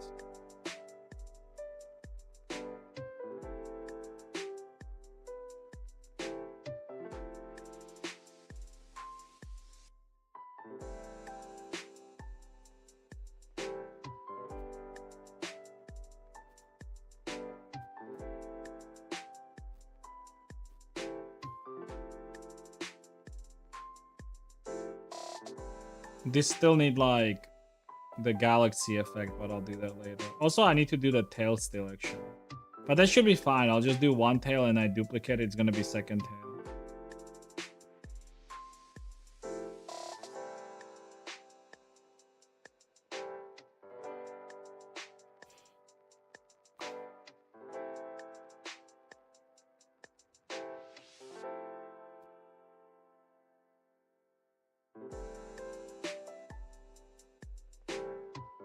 Getting there.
Hmm.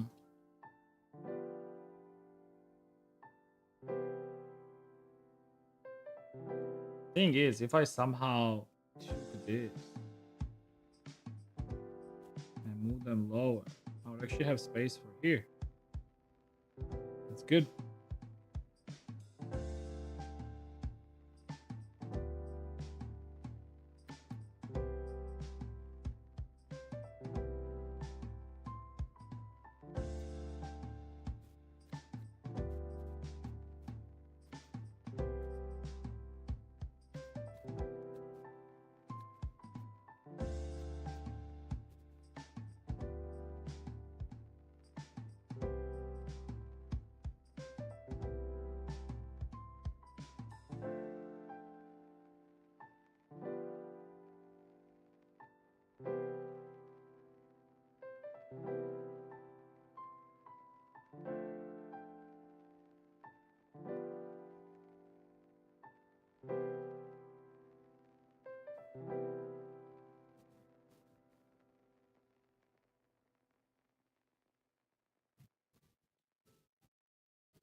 Yeah.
Yeah, this should be good.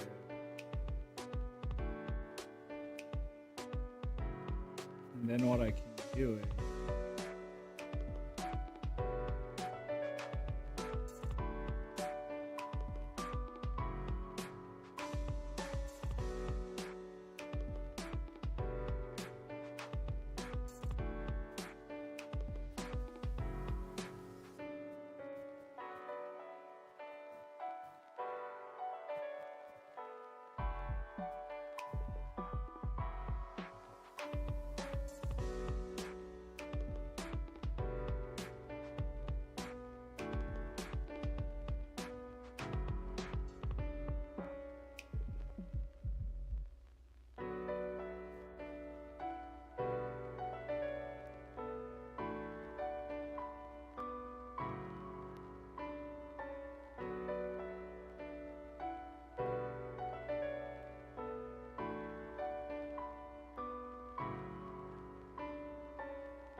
Oh.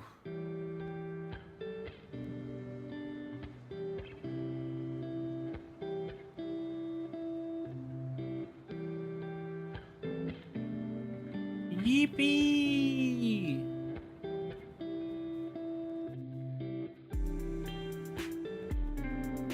Good.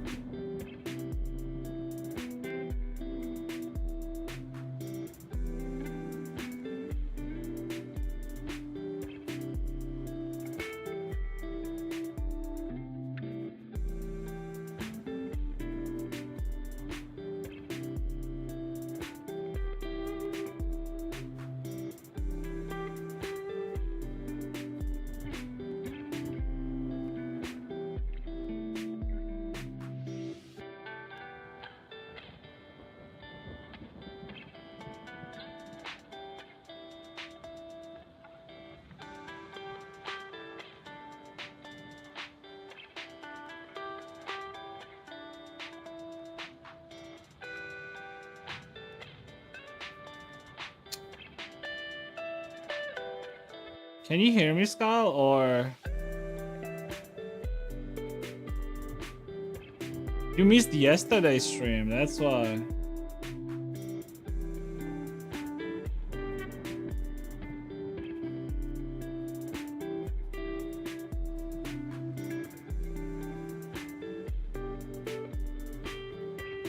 I was actually thinking yesterday. I was like, oh, where's Skull?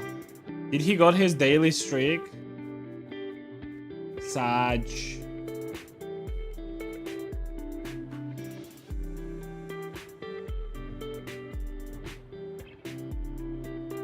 Oh boy, I'm getting tired.